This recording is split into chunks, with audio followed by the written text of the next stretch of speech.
And welcome back to my channel. जय श्री कृष्ण। जब महाभारत युद्ध छिड़ा तो 13वें दिन अभिमन्यु वास्तव में कौरवों द्वारा मारा गया। 14वें दिन अर्जुन ने जयद्रथ का सिर काटकर अपने पुत्र की मृत्यु का बदला लिया। दुर्योधन ने अपने ही बहनोई जयद्रथ की मृत्यु से दुखी हुआ। उसने कर्ण को उस रात पांडव शिविर पर हमला करने के लिए मजबूर किया। कर्ण ने आज्ञा का पालन किया, भले ही यह युद्ध नियमों का उल्लंघन करता हो। यह जानने के बाद कि कौरवों ने रात में हमला कर दिया, पांडवों ने घटोत्कच को उसे रोकने के लिए भेजा। घटोत्कच को जानबूझकर चुना गया क्योंकि वह बहुत ही शक्तिशाली था। उसने अंतर कुसुम कवच कुंडल पहना था जो कौरवों की सेना पर चमकने के लिए तेज प्रकाशमान उत्तेजित करने में सक्षम था। घटोत्कच ने लेम्बुआ नामक कौरव सहयोगी को सफलतापूर्वक मार दिया।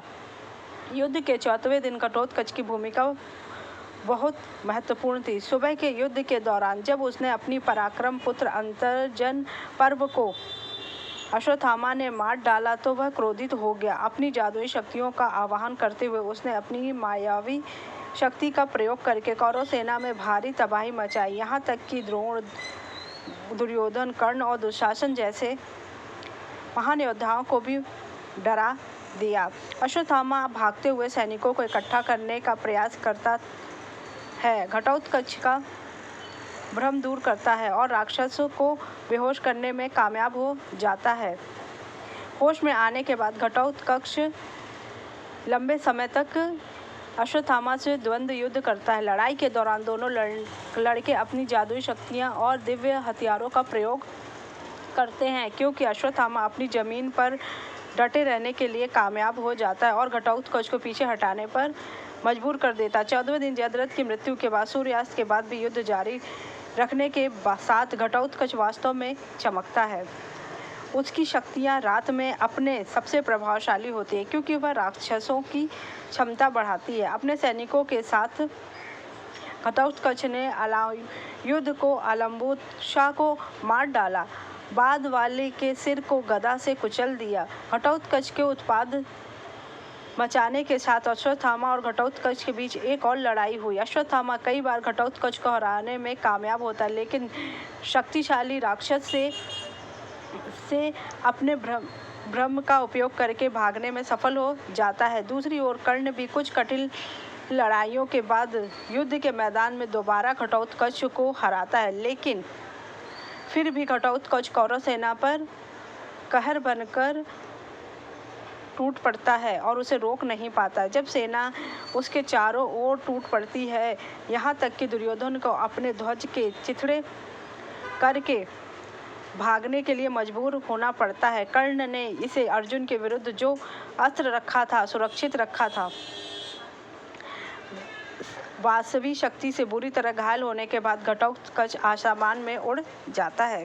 घटोत्कच का सामना कोंडांग विजय अस्त्र धारण करने वाले कर्ण से हुआ। उसने कर्ण को भ्रमित करने के लिए अपने जुड़वा बच्चों की संख्या 1000 के बराबर बनाई। सूर्य नाम के अपने पिता के निर्देश पर कर्ण असली घटोत्कच को खोजने में कामयाब हो जाता है। फिर उसने कोंट अस्त्र को घटोत्कच की दिशा में छोड़ देता। घटोत्कच ये यथासंभव ऊंची उड़ान भरकर इससे बचने की कोशिश करता है, लेकिन काल वेदना की आत्मा अचानक प्रकट होती और कोंड विजय को पकड़ने के लिए स्वर्ग लेके जाने के लिए तैयार हो जाती। उस रात को घटोत्कच की मृत्यु तय हो गई। घटोत्कच ने खुद को अपने भाग्य के हवाले कर दिया और विरोध किया कि उसके शरीर का उपयोग कौरवों की सेना को मारने के लिए किया जाए। कालवेदना सहमत हो गया और फिर उसने कोंट अस्त्र का प्रयोग करके घटोत्कच की नाभि पर वार कर दिया। घटोत्कच के शरीर से कुचले जाने के कारण कर्ण का रथ टुकड़े टुकड़े हो गया और रथ के टुकड़ों को चारों दिशाओं में जाकर उसके चारों ओर खड़े कौरव सैनिकों को मार डाला।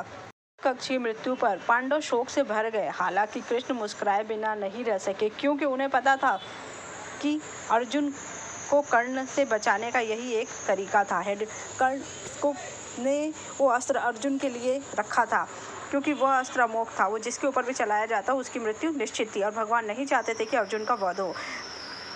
घटोत्कच हिडिंबा और भीम का पुत्र था जो कि युद्ध भूमि में कौरवों के खिलाफ लड़ते हुए युद्ध भूमि में वीरगति को प्राप्त है, क्योंकि उसे द्रौपदी ने अल्प आयु का श्राप दिया था। एक बार जब वो इंद्रप्रस्थ आया था तो उसने अपनी माता के कहने पर द्रौपदी को प्रणाम नहीं किया, जिससे माता द्रौपदी नाराज हो जाती है और उसे अल्प आयु का श्राप दे देती है। अगर आपको मेरी जानकारी अच्छी लगी तो मेरे चैनल को लाइक कीजिए, सब्सक्राइब कीजिए, शेयर कीजिए। जय श्री कृष्ण।